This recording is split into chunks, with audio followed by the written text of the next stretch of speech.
In the quiet town of Ware Shoals, South Carolina, the First Baptist Church stood as more than just a place of worship. It was a community's heart, a sanctuary, where people gathered, prayed, and shared their lives. Pastor Mark Strickland, a soft-spoken man with a gentle presence, led his congregation with humility and dedication. Many in Ware Shoals looked up to him, and by extension, to the woman at his side, his wife, Shelley Strickland, who served as the church's financial secretary. From the start, Shelley seemed the embodiment of trust. She managed the church's finances with care, handling its bank accounts, its cash reserves, and even the emergency fund money meant to support congregation members in crisis or to respond to urgent needs in the church community. For years, she held her role without obvious controversy. Her husband, as pastor, focused on sermons, pastoral care, and spiritual leadership, while she oversaw the day-to-day bookkeeping and financial administration of the church.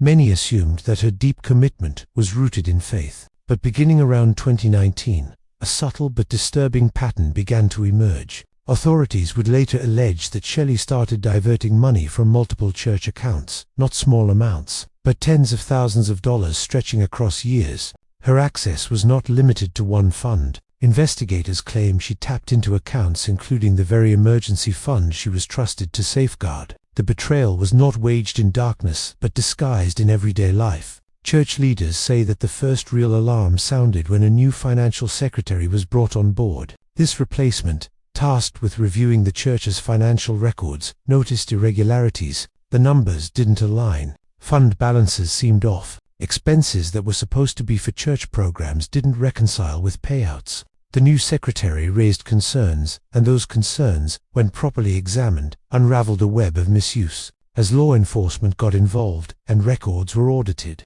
a clearer picture took shape. Shelley is accused of taking a total of $404,414 over the years. The money, rather than funding ministry or charitable outreach, was allegedly spent on a more personal and indulgent lifestyle: restaurant meals, family vacations, resort rentals, and trips to the Smoky Mountains. She didn't hide in far-off bank accounts. Some of the transactions were very visible, but because she controlled the books, they went unnoticed, at least for a while. One of the most painful ironies was her living situation. She resided in a parsonage owned by the church. In many congregations, providing housing to a pastor's family is a gesture of trust and support. But in this case, the very roof above her head was tied to the institution she is accused of betraying. As investigators delved deeper, they discovered that Ware Shoals First Baptist was not the only church impacted. Shelley had previously worked as a financial secretary for other churches, including in the Lakelands Baptist Association. According to those close to the investigation, the suspicion is that her alleged misappropriation may extend beyond a single congregation. Other churches are now under review. When Shelley's actions came to light, the shock in the community was profound. For many, the betrayal cut beyond financial loss. It was deeply spiritual. Churchgoers said they felt as though someone had toyed with their faith itself. The person they had trusted with not just money, but with their hopes, their tithes, and their belief in stewardship, had allegedly betrayed that trust in the most personal way. On a human level, the impact was devastating. The church leadership had to confront a question many never expected to ask. How do you restore faith when the one who handled your giving seems to have used it for personal gain? The congregation's trust shattered. Some members left, while others felt obligated to stay and demand transparency. The leadership brought in external auditors and promised to strengthen internal checks, but the scars remained. Legally, the case took on weight. Once the discrepancies were confirmed, law enforcement stepped in. Charges were filed. The community watched as details emerged: allegations of long-term misappropriation, complex bookkeeping, and a pattern of using church funds to support a lifestyle very different from the modest image Shelley had projected. The investigation also raised broader concerns. Because of her past roles, the potential for financial misconduct in other congregations loomed large. During this turbulent period, questions rippled through the Lakelands Baptist Association.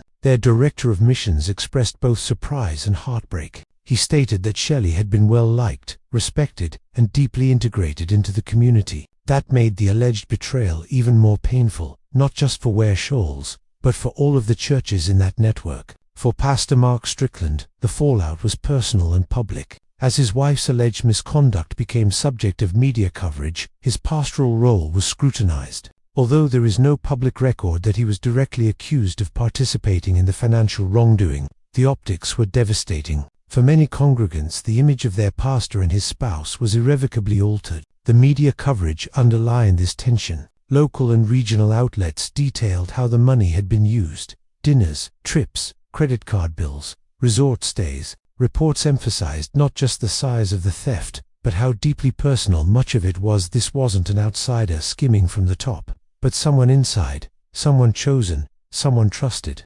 Moral outrage spread quickly through the congregation and beyond. The very idea that the church, a symbol of spiritual sanctuary, had become a source of financial exploitation left many reeling. Over time, the church leadership acknowledged the need for institutional reform. They introduced tighter financial oversight, separation of duties, and regular, independent audits. They also worked to engage the congregation about forgiveness, accountability, and healing. But the path forward was difficult. Trust, once broken, is not easily rebuilt. For the members of First Baptist Church of Ware Shoals, the story of Shelley Strickland is not just a legal case, it's a painful lesson in vigilance. Their heartbreak came not only from the missing funds, but from the realization that their most trusted steward could allegedly turn faith into a means of personal enrichment. The trauma was not just monetary, it was deeply spiritual. As for Shelley, she now faces serious legal consequences and strong public scrutiny. While the criminal justice process unfolds, the legacy she leaves behind is complex. She was once a pillar of trust. Now, she stands accused of violating that trust in the most fundamental way. In the end, the story of Ware Shoals is a haunting reminder. Churches, like any organization, are vulnerable. Faith does not exempt institutions from fraud. People entrusted with responsibility must also bear accountability. And for believers everywhere, it raises a chilling question. When someone claims to serve God, how do you ensure they are not secretly serving themselves?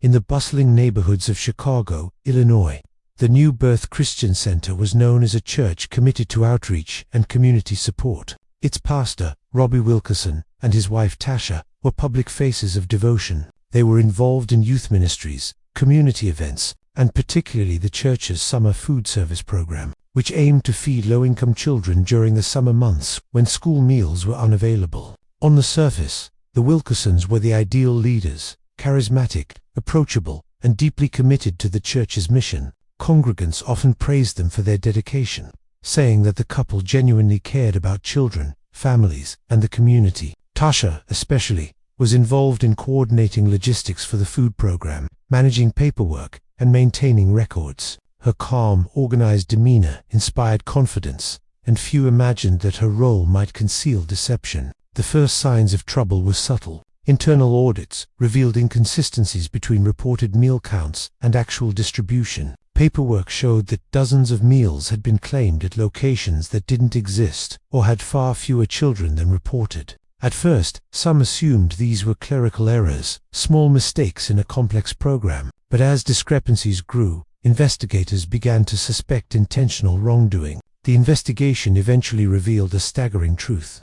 The Wilkersons had submitted false claims for hundreds of thousands of dollars, far more than what the program had actually cost. Over the course of several years, they had inflated meal counts, fabricated distribution sites, and diverted funds into personal use. Among the purchases were property investments, cash withdrawals, and personal expenses disguised as program costs. Tasha and Robbie had carefully constructed the scheme. Tasha's access to the administrative side of the program allowed her to manipulate records without immediate detection. Robbie, focused on sermons and community engagement, often delegated the operational and financial oversight to her. Together, they maintained an appearance of devotion, while behind the scenes, the program's funds were being redirected. When authorities confronted them, both initially denied wrongdoing. However, evidence from financial audits, program records, and testimony from church employees made the scope of the fraud undeniable. The couple eventually admitted to their actions.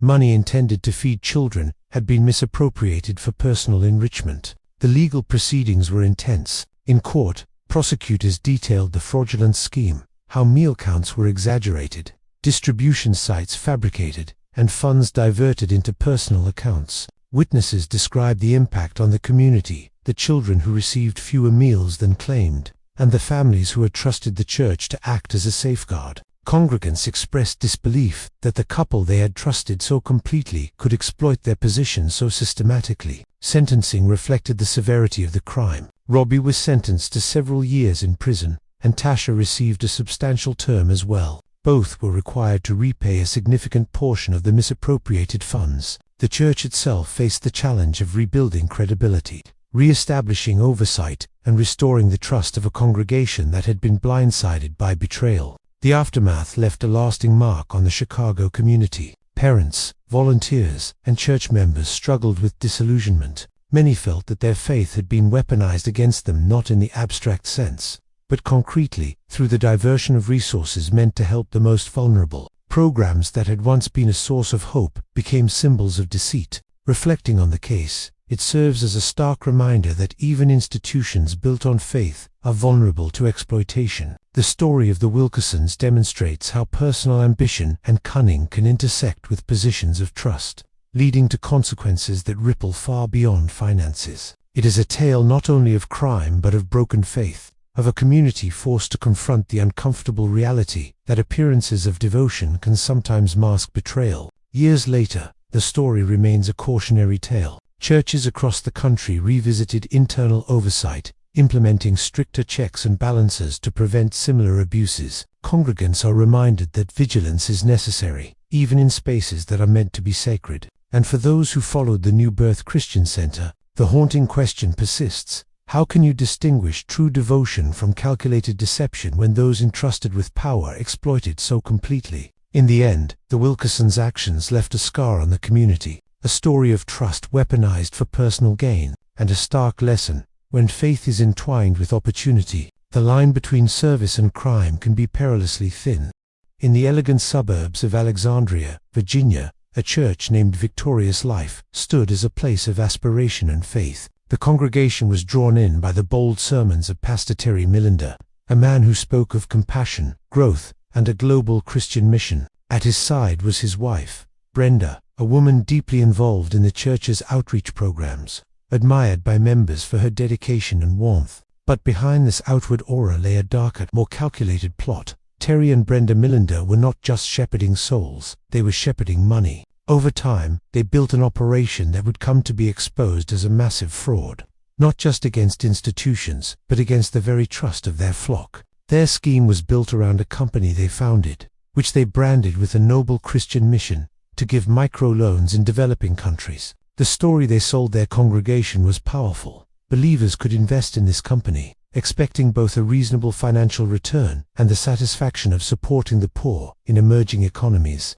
For many congregants, the promise resonated. They believed that their donations weren't just funding a church, they were funding a global mission of uplift and service. But the promises turned out to be a facade. Investigators later uncovered that much of the money raised was never used for microloans in far-off nations. Instead, Terry and Brenda had redirected significant portions of the funds into personal investments, trading in volatile currency markets, options trading, and other speculative ventures. They framed these activities as a way to make the mission sustainable, but the reality was far more subtle. Among the shocking expenditures was a luxury home, bought at a staggering price. Some of the funds also went into other personal expenses, lavish renovations, personal travel, and a lifestyle that stood in stark contrast to the humble mission they preached. Rather than investing in distant economies, the money was enriching them personally. To mask the redirections, the Millenders were careful. They reassured investors that any delays in returns were due to global financial turmoil or bureaucratic obstacles in the microlending institutions they claimed to partner with. Their narrative leaned heavily on faith. They argued that God was guiding their work, and that the risks they were taking would pay off both spiritually and financially. Over time, though, the numbers didn't add up. A federal investigation began, uncovering wire fraud and money laundering. Investigators discovered that the microfinance operations were largely a front. Money had flowed into personal accounts, not into global missions. The personal spending, hidden from public view, was lavish and deliberate, not the modest living one might expect from a servant of God. When authorities confronted them, the Millenders defended their actions with the same language they had used to raise the funds: mission, faith, and divine calling. But the evidence was overwhelming. Emails, bank statements, and financial logs exposed a pattern of deceit. What had been sold as a ministry initiative was, in many ways, a high-stakes personal investment. The trial was sweeping. Prosecutors laid out a methodical case: the recruitment of investors under false pretenses, the mischaracterization of risk, and the use of donor money for personal gain. Witnesses described how people had given their savings, trusting in the Melendez' promises of Christian stewardship and global impact. Many said they felt personally betrayed, not just financially, but spiritually. In the end, both Terry and Brenda were indicted for conspiracy to commit wire fraud and money laundering. The scale of the crime, more than $1 million, shocked not just their congregation but the broader community. Their faith-based pitch had masked a sophisticated financial fraud. The aftermath for Victorious Life Church was devastating. Members struggled to come to terms with what had happened. The very institution that had promised spiritual uplift and global impact was now defined by betrayal. Some congregants left in anger, others stayed to demand accountability, and church leadership faced the painful task of rebuilding trust. For many, the Melendez story serves as a chilling lesson. When faith and finance merge without transparency, the results can be catastrophic. It is not just about greed, it is about how religious authority can be used as a tool for manipulation. The facade of mission can become a vehicle for personal gain, and the line between ministry and money laundering can blur dangerously. Years later, people remember not just the crime but the irony. A mission meant to lift the poor overseas turned into a scheme that enriched the very people who claimed to serve them. In the quiet of Alexandria, the question still echoes: how many more ministries are built on faith and yet funded by deception? In Detroit, Michigan, a city with deep history and tight-knit communities, Faith Hope Church was a beacon for those seeking guidance, solace, and support. Its pastor, James Whitaker, was a charismatic figure with an imposing presence on the pulpit, delivering sermons that combined fiery conviction with promises of hope and prosperity. At his side was Linda Whitaker, his wife, widely recognized for her work in the church's charity programs, particularly those serving families in need and local schools. For years, the Whitakers cultivated an image of integrity and devotion. Linda oversaw the church's charitable giving, managing donations earmarked for community programs, scholarship funds, and outreach to struggling families. Parishioners trusted her implicitly, believing that contributions were being used to lift the vulnerable, not for personal gain. Many members viewed the couple as a model of faith in action, someone whose hands were always clean, whose heart was always in service. However, behind the facade of spiritual dedication, a darker reality was quietly unfolding. Over a period of several years, investigators would later reveal the Whitakers misappropriated hundreds of thousands of dollars from the church's donations and charitable funds. While the church solicited contributions under the guise of scholarships for children and emergency aid for families, significant sums were allegedly redirected to pay for personal luxuries: a suburban mansion, high-end vehicles, expensive vacations, and lavish gifts to relatives. The scheme was sophisticated. Linda, acting as the church's financial administrator, had complete control over accounting and record-keeping for donations. James focused on sermons and church growth, delegating nearly all financial decisions to his wife. In the early years, the manipulation was subtle: misreported expenditures here, inflated program costs there, almost imperceptible. But as their personal ambitions grew, so did the scale of their The turning point came when an outside accountant, brought in to perform an annual audit, noticed irregularities in the charitable funds. The records suggested that programs funded by donors either had inflated expenses or had received far less money than claimed. On further inspection, investigators discovered that thousands of dollars had been funneled into personal accounts under the guise of program costs or operational expenses. It became clear that the Whitakers had been using the church's charitable reputation as a cover for personal enrichment. They had created an intricate web of financial misdirection: invoices for non-existent services, checks payable to shell companies, and transfers that appeared legitimate on paper but ultimately ended up funding their lifestyle. When authorities confronted them, the Whitakers initially denied wrongdoing, portraying the audit as an overreach or misunderstanding, but the evidence was overwhelming. Bank statements, invoices, and internal emails documented the diversion of funds, showing that money intended for needy families and children had instead been spent on luxury items and personal ventures.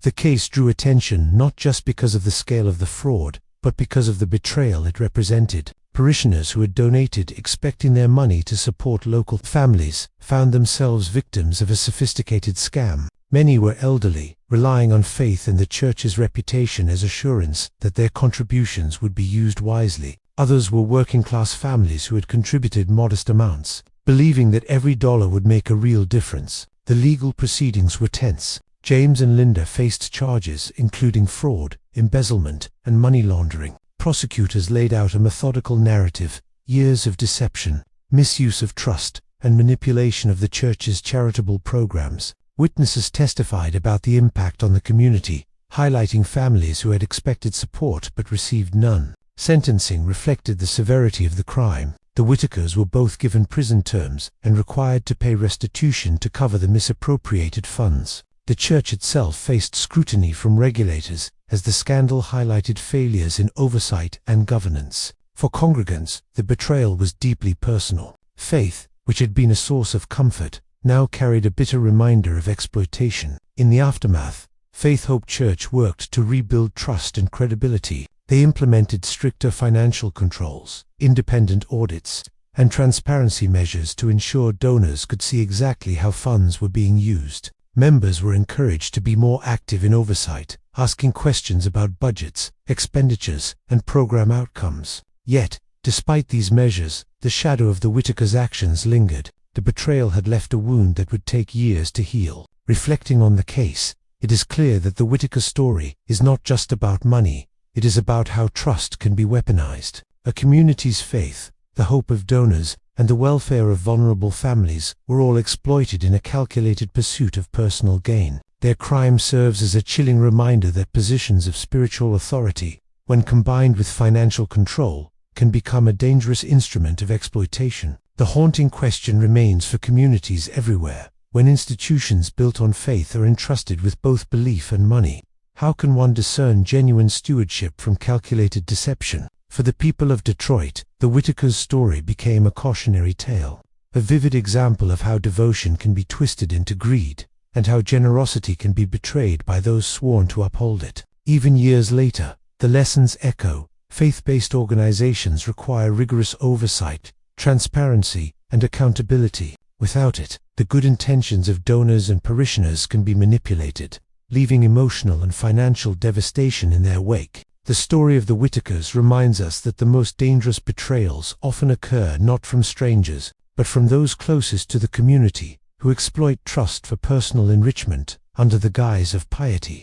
In the sprawling city of Houston, Texas, Kingdom Life Church had become a local hub of faith and ambition. Its pastor, Derek Lawson, was a commanding figure, known for his impassioned sermons and magnetic charisma. By his side was his wife, Monica Lawson, who oversaw the church's financial operations and investment programs. Together, they projected an image of spiritual dedication, success, and community leadership. For congregants, the Lawsons seemed like ideal leaders. Derek spoke of prosperity, divine favor, and the rewards of faithful giving. Monica managed church accounts and investment initiatives, claiming to provide opportunities for members to grow their money while supporting the church's ministries. Many churchgoers trusted her implicitly, believing that their donations and investments were being handled with integrity and care. However, beneath the surface, a complex scheme was taking shape. Investigators would later reveal that the Lawsons had diverted significant amounts of church funds into personal accounts,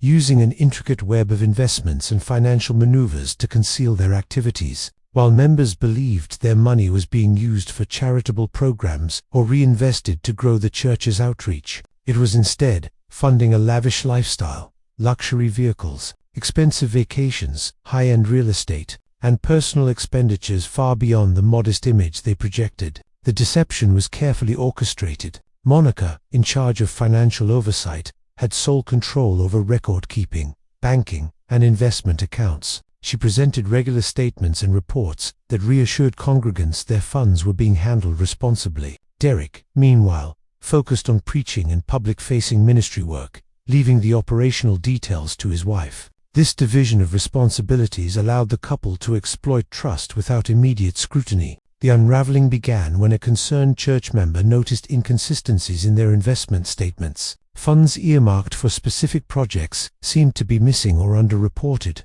The member brought the issue to the attention of church leadership, prompting an internal review. As the investigation deepened, auditors discovered that millions of dollars had been redirected into accounts controlled personally by the Lawsons, rather than used for ministry purposes. The scale of the fraud was staggering. The Lawsons allegedly misappropriated over $2 million from the church's investment programs and charitable funds. Portions of this money were used for personal real estate purchases, including a multi-million-dollar home in a prestigious Houston neighborhood. Other funds financed luxury vehicles, private schooling for children, high-end travel, and other extravagant personal expenses. When confronted, the Lawsons initially denied wrongdoing. Monica insisted that all transactions were legitimate and tied to ministry operations. Derek maintained that he had no direct involvement in the financial details, claiming complete trust in his wife's handling of accounts. But auditors and investigators soon uncovered clear evidence of personal enrichment, including wire transfers, property deeds, and credit card statements linking church funds to personal use.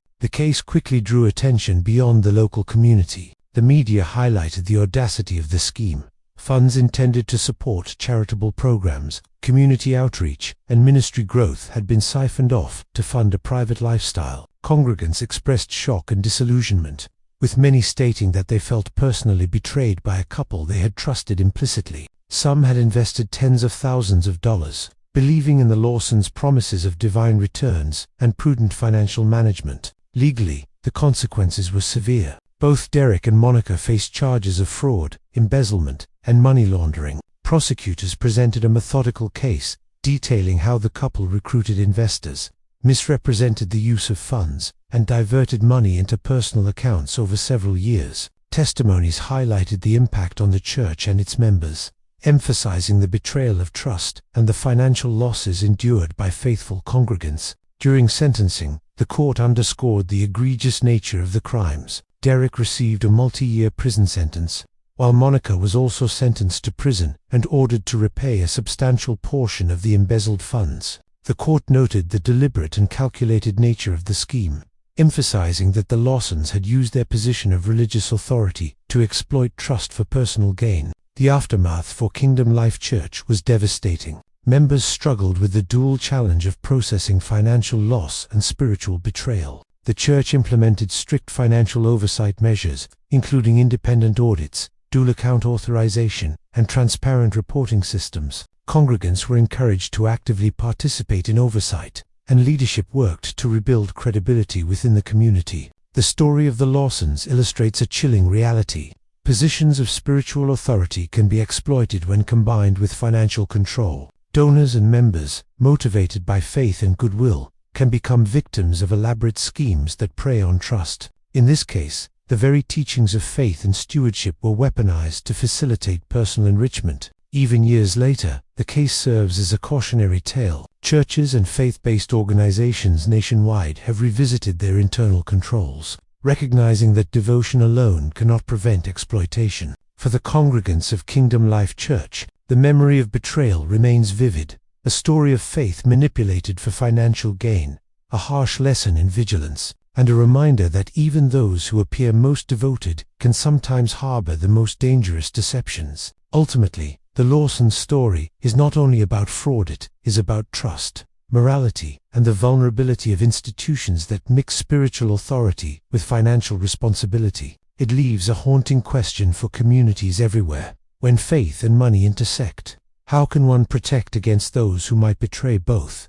In the heart of Philadelphia, Pennsylvania, a city steeped in history and diversity, Riverside Faith Ministries had built a reputation as a beacon of hope for those seeking spiritual guidance and community support. Its pastor, Anthony Clark, was a man known for his eloquence, charisma, and fiery sermons that called on congregants to give generously in the name of faith. At his side, quietly managing much of the church's operational and financial affairs, was his wife, Melissa Clark. Melissa was considered indispensable to the church. She coordinated the donation campaigns, managed the church's charity initiatives, and oversaw investment programs that were promoted as vehicles to expand Riverside Faith Ministries' reach. She became a trusted figure to members, many of whom contributed significant sums to programs she personally supervised. Donations, they were told, would fund food pantries, after-school programs, summer camps, and aid for struggling families. For years, the couple cultivated an image of integrity and selflessness. Sunday services highlighted testimonies of how church programs were transforming lives.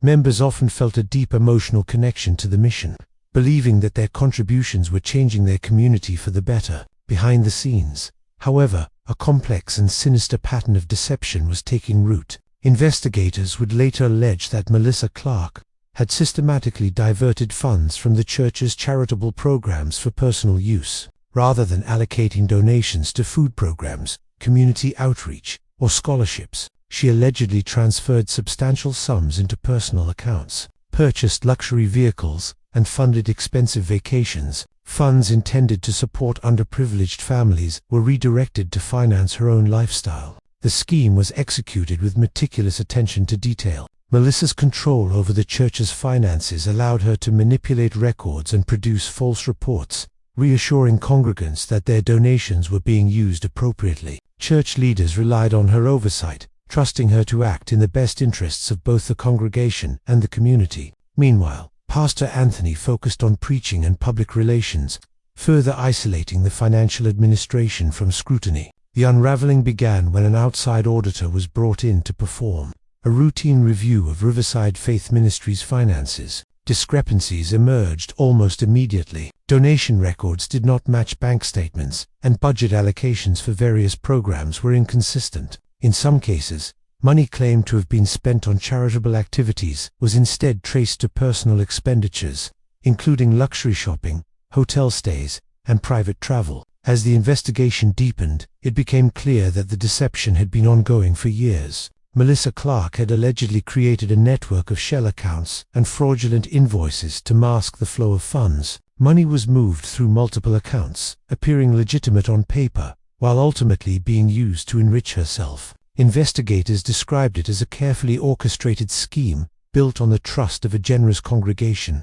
When confronted, both Anthony and Melissa Clark initially attempted to downplay the allegations. They claimed that any irregularities were the result of accounting errors or misunderstandings. But evidence collected during the investigation told a different story. Thousands of dollars were funneled away from intended charitable purposes, and the scale of personal enrichment was substantial. The impact on the community was profound. Parishioners who had believed in the Clarks' integrity felt shocked and betrayed. Many had contributed savings, trusting that the church would use funds to assist those in need. The emotional toll was as significant as the financial losses, as members struggled to reconcile the image of spiritual leadership with the reality of manipulation and theft. The legal proceedings were comprehensive. Charges included fraud, embezzlement, and money laundering. Prosecutors presented a detailed narrative of how the Clarks had exploited their positions, targeting both the church and its donors. Witness testimony painted a picture of a couple who carefully cultivated trust while systematically diverting funds,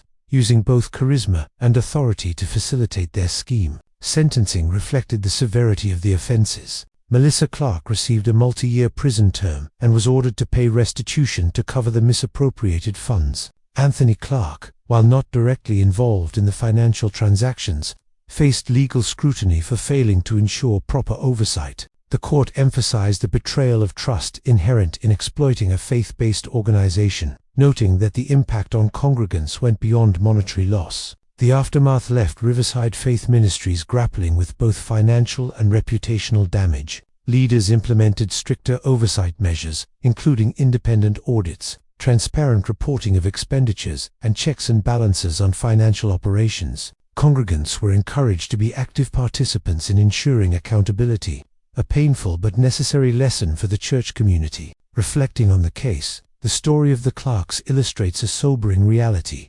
Even institutions, built on faith and good intentions, can be vulnerable to exploitation. Personal ambition, when paired with unchecked authority over finances, can corrupt even the most ostensibly virtuous organizations. The emotional and spiritual consequences of such a betrayal can be as devastating as the financial ones. For Philadelphia, the scandal was a cautionary tale. It underscored the importance of vigilance and accountability in religious institutions. and the need for congregations to remain informed and engaged in the stewardship of donations. The case also serves as a reminder that the most dangerous abuses often occur not at the hands of strangers, but within communities where trust has been cultivated and exploited. Years later, Riverside Faith Ministries continues to rebuild. The legacy of the Clarks' deception remains a haunting lesson, illustrating how trust can be weaponized and how faith, when entangled with unchecked power, can be manipulated for personal gain. The story challenges both congregations and leaders to ask difficult questions about transparency,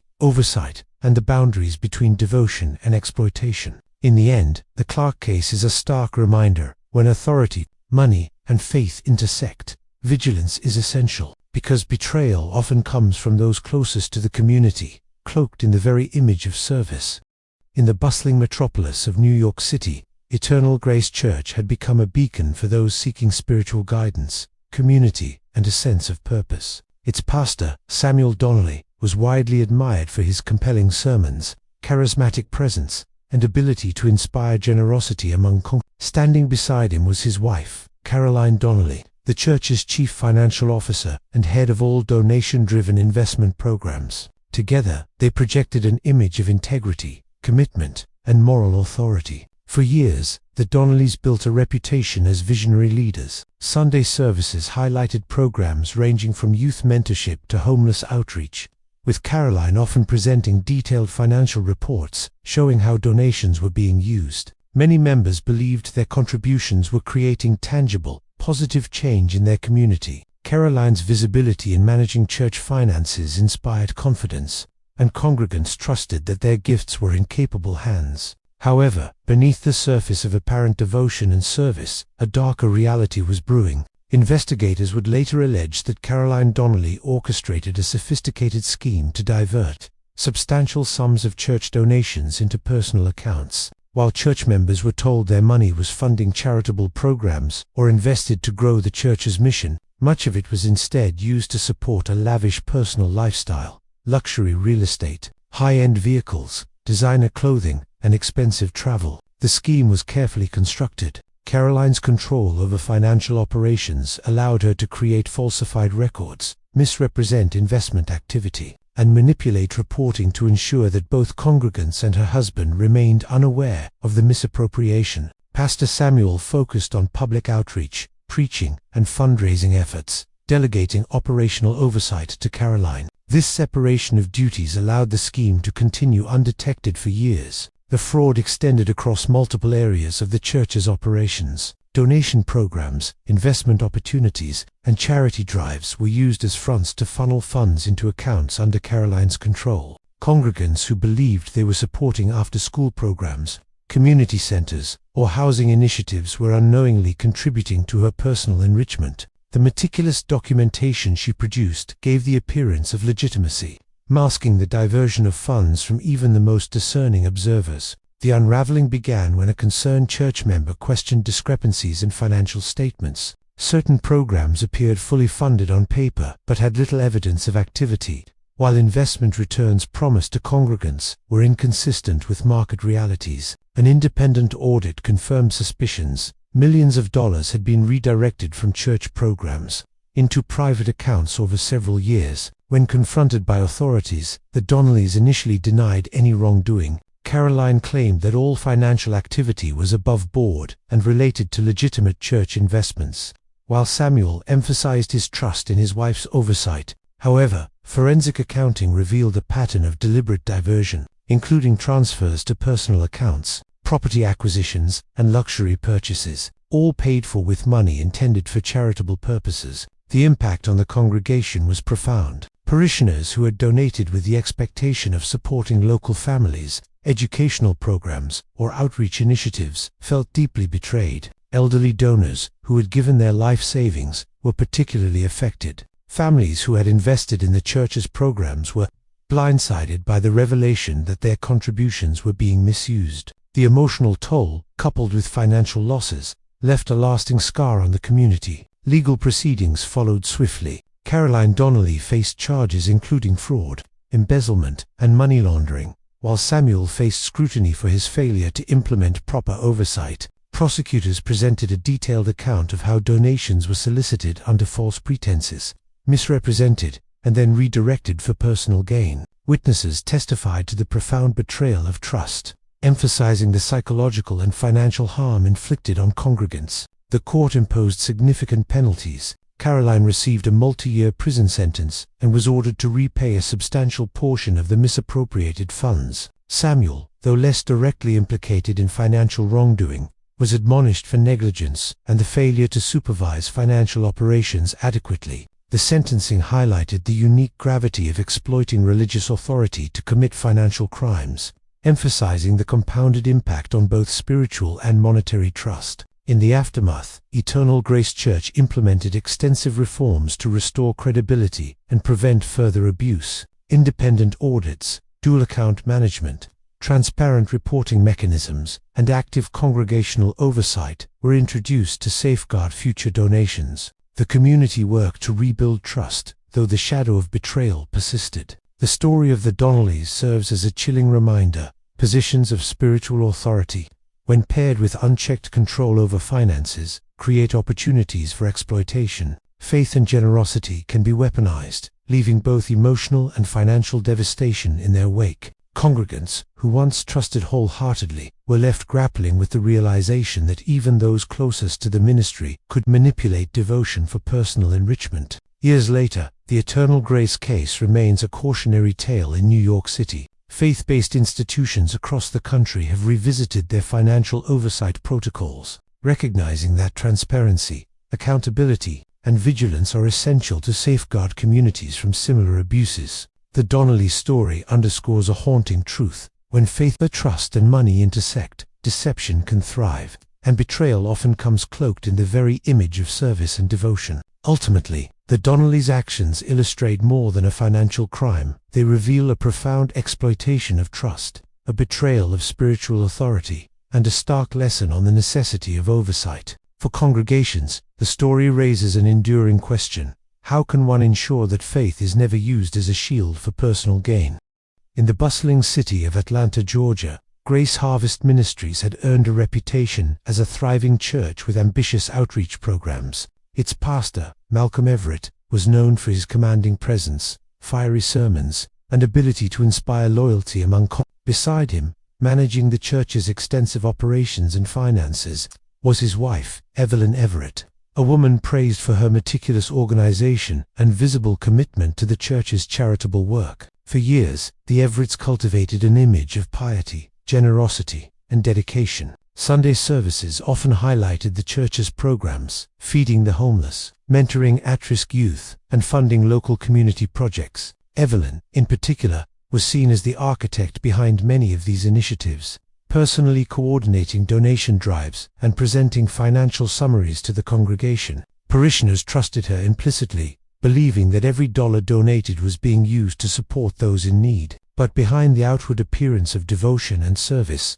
a darker story was unfolding. Over several years, investigators would later uncover the Everetts had redirected substantial sums of money from church donations and charitable initiatives for personal enrichment. Funds intended for community projects were instead funneled into lavish personal expenditures, including luxury real estate, high-end vehicles, private vacations, and extravagant gifts. The deception was systematic. Evelyn controlled the church's finances and used her position to manipulate records, create false invoices, and produce financial statements that masked the diversion of funds. Malcolm, focused on preaching and public engagement, rarely scrutinized the operational side, trusting his wife's management. This division of responsibility allowed the couple to carry out their scheme with minimal, immediate oversight. The fraud extended to multiple fronts. Donations solicited for specific programs, such as youth mentoring or feeding initiatives, were recorded as spent on those programs while the money was secretly diverted.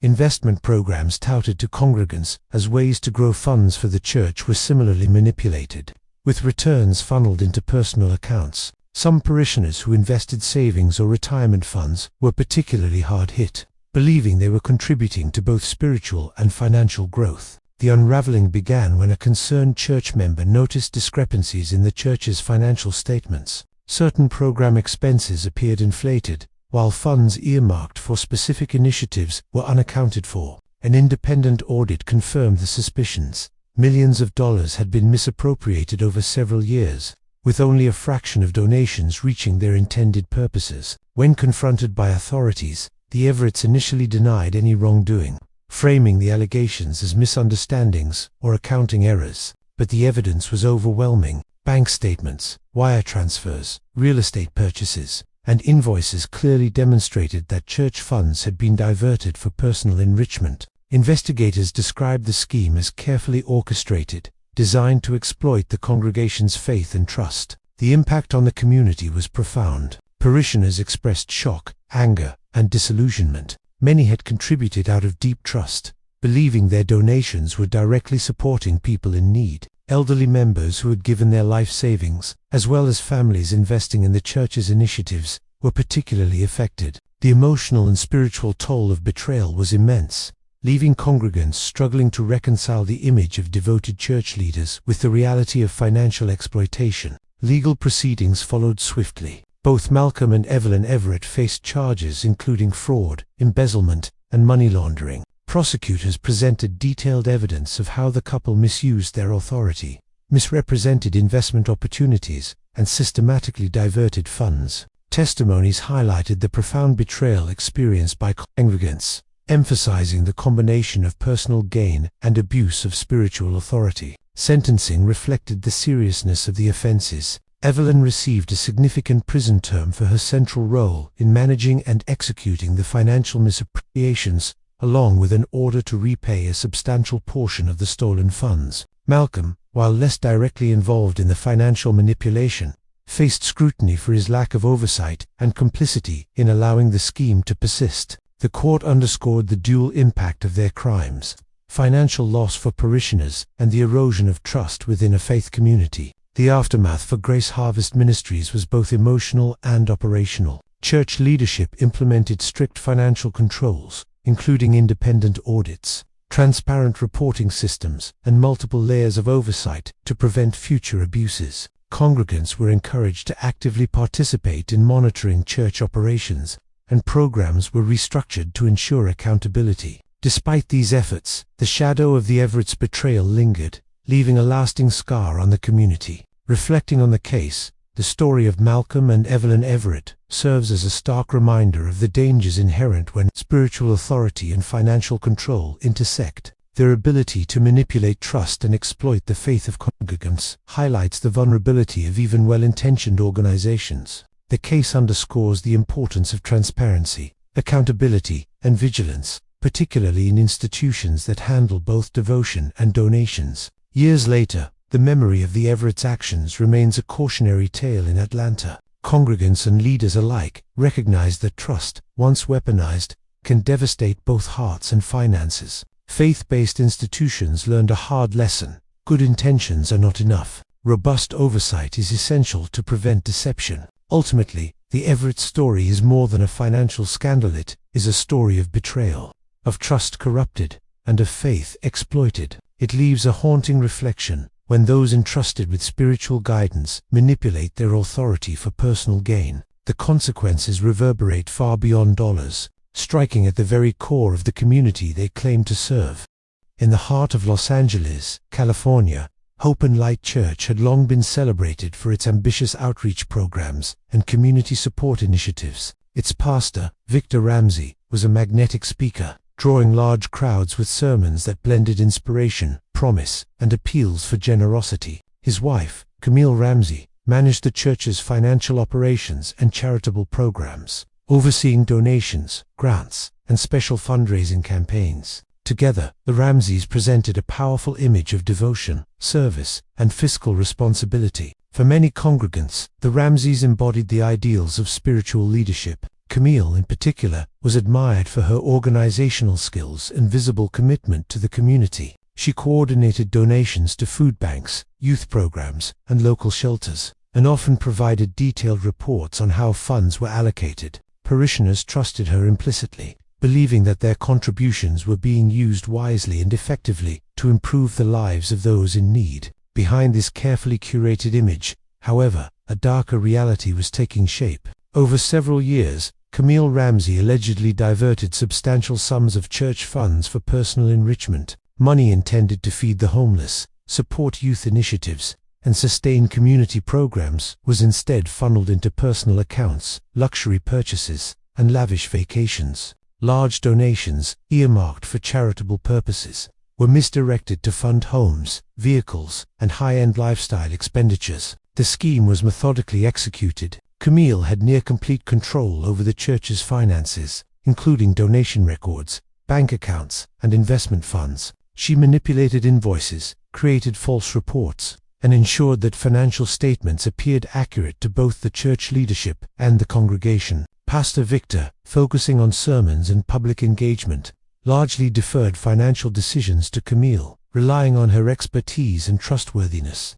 This division of responsibility enabled the diversion of funds without immediate detection. The fraud extended to multiple facets of the church's operations. Funds intended for specific charitable programs were recorded as spent appropriately, while in reality, they were transferred into personal accounts or used to finance investments unrelated to ministry work. Some parishioners, who believed they were supporting specific initiatives such as youth mentorship or food distribution, unknowingly contributed to Camille Ramsey's personal wealth. The deception began to unravel when a concerned congregant noticed discrepancies between financial reports and actual program outputs. Certain initiatives that appeared fully funded had received little to no financial support, while expenditure reports showed inflated costs. An independent audit confirmed the suspicion.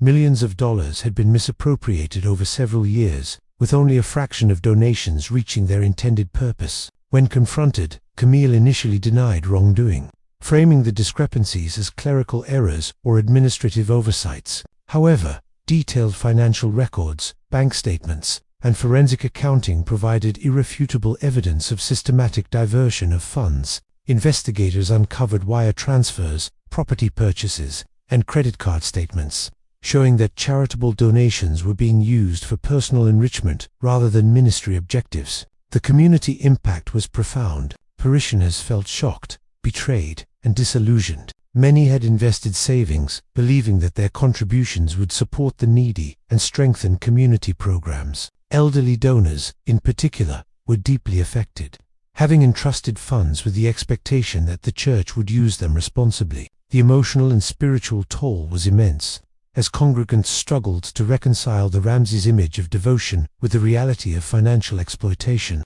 Legal proceedings followed swiftly. Camille Ramsey faced charges including fraud, embezzlement, and money laundering. Prosecutors presented a detailed case, outlining the deliberate diversion of funds and the abuse of authority inherent in her position. Witnesses described the emotional and financial harm inflicted on parishioners, emphasizing the calculated nature of the deception and the trust that had been exploited. Sentencing reflected the gravity of the offenses. Camille received a significant prison term and was ordered to repay a substantial portion of the misappropriated funds. Victor Ramsey, while not directly implicated in the financial faced scrutiny for failing to implement adequate oversight, highlighting the critical role of accountability in faith-based organizations. The aftermath for Hope and Light Church was both operational and emotional. Leadership implemented strict financial controls, including independent audits, dual account authorization for fund disbursements, and transparent reporting mechanisms.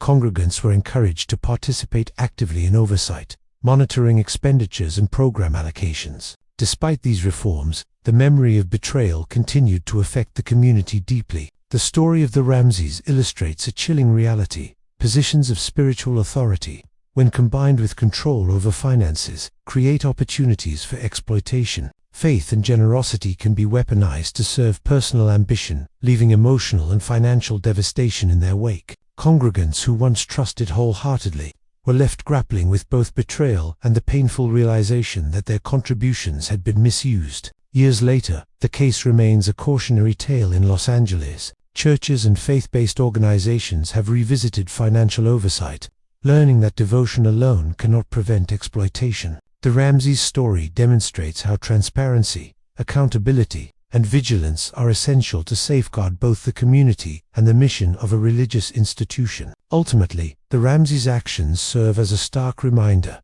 when spiritual authority is combined with financial control, Oversight is crucial, and trust, once weaponized, can devastate entire communities. Faith, generosity, and good intentions can be manipulated by those who exploit positions of power, leaving a haunting lesson for all who place their trust in institutions of devotion. In Chicago, Illinois, Light of Hope Church had become a prominent institution within its community. Known for outreach programs, educational initiatives, and ambitious fundraising campaigns, its pastor, Jonathan Hayes, was a charismatic figure who inspired loyalty and generosity among congregants. Beside him, managing the church's financial operations and charitable investments, was his wife, Rebecca Hayes, a woman widely admired for her organizational skills and apparent commitment to both the church and its members. For years, the Hayes family projected an image of dedication, service, and financial stewardship. Jonathan preached about prosperity, divine favor, and the rewards of faithful giving, while Rebecca oversaw the church's investments and donation programs. Parishioners trusted that their contributions were being managed responsibly.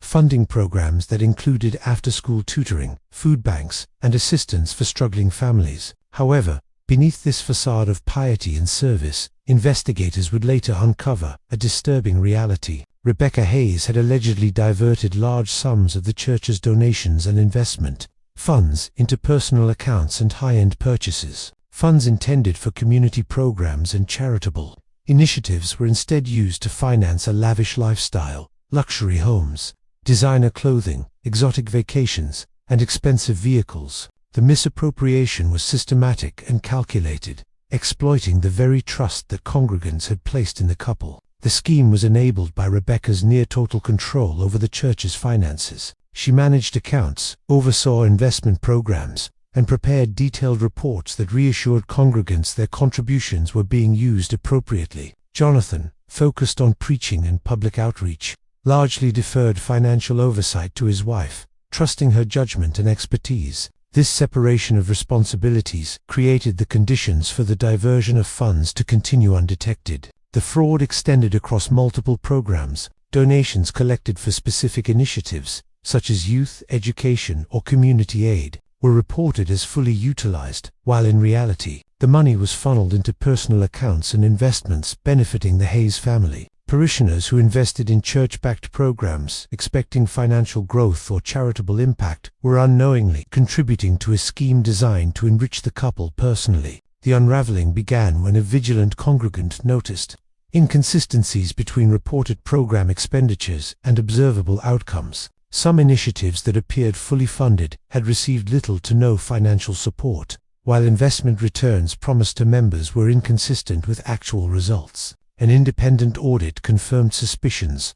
Millions of dollars had been redirected over several years into personal accounts and purchases unrelated to ministry work. When confronted, the Hayes initially denied wrongdoing, claiming that any discrepancies were due to clerical errors or However, forensic accounting and bank records revealed a deliberate and systematic diversion of funds. Wire transfers, property purchases, and credit card expenditures demonstrated that donations intended for charitable purposes were being used for personal gain. The revelation shocked the congregation. Parishioners who had donated out of faith and trust felt deeply betrayed. Many had contributed savings, retirement funds, or earnings, believing that their contributions would support families in need and community development programs. Elderly members and working-class families were particularly affected, suffering both financial loss and a profound emotional impact. Legal proceedings followed swiftly. Rebecca Hayes faced charges including fraud, embezzlement, and money laundering, while Jonathan Hayes, though less directly implicated, faced scrutiny for failing to ensure proper oversight. Prosecutors presented detailed evidence of deliberate deception, misappropriation of funds, and the abuse of spiritual authority to manipulate trust. Witnesses highlighted the emotional toll on congregants, emphasizing the psychological and financial damage inflicted. The court's sentencing reflected the severity of the offenses. Rebecca Hayes received a multi-year prison term and was ordered to repay a substantial portion of the misappropriated funds. Jonathan Hayes faced admonishment for negligence, underscoring the responsibility of religious leaders to ensure transparency and accountability in financial matters. The court emphasized the dual harm caused by the scheme. monetary loss for parishioners, and the erosion of trust within the faith community. In the aftermath, Light of Hope Church implemented sweeping reforms. Independent audits, dual account authorization, transparent reporting, and active congregational oversight were introduced to safeguard against future exploitation. While the church began to rebuild its credibility and programs, the shadow of betrayal lingered, leaving a lasting scar on the community and a cautionary lesson for other faith-based organizations. The Hayes case illustrates a sobering reality. Positions of spiritual authority, when combined with control over finances, create opportunities for exploitation. Faith and trust can be weaponized, leaving both emotional and financial devastation in their wake. Congregants who once placed complete confidence in their leaders were left grappling with betrayal, realizing that devotion can be manipulated for personal enrichment. Years later, the story of Jonathan and Rebecca Hayes remains a cautionary tale in Chicago. Churches and faith-based organizations across the nation have reinforced the importance of rigorous financial oversight, recognizing that transparency, accountability, and vigilance are essential to protect congregants from similar abuses. The Hayes actions serve as a stark reminder: when faith, trust, and money intersect, exploitation can thrive, and the consequences are felt far beyond the financial realm. Ultimately, the Hayes story is a tale of betrayal, trust corrupted, and faith exploited. It raises a haunting question for all communities. How can devotion be safeguarded when those entrusted with both spiritual guidance and financial control might manipulate that trust for personal gain? Which of these cases shocked you the most? Let us know in the comments. For more real-life crime stories, subscribe and stay tuned for the next deep dive.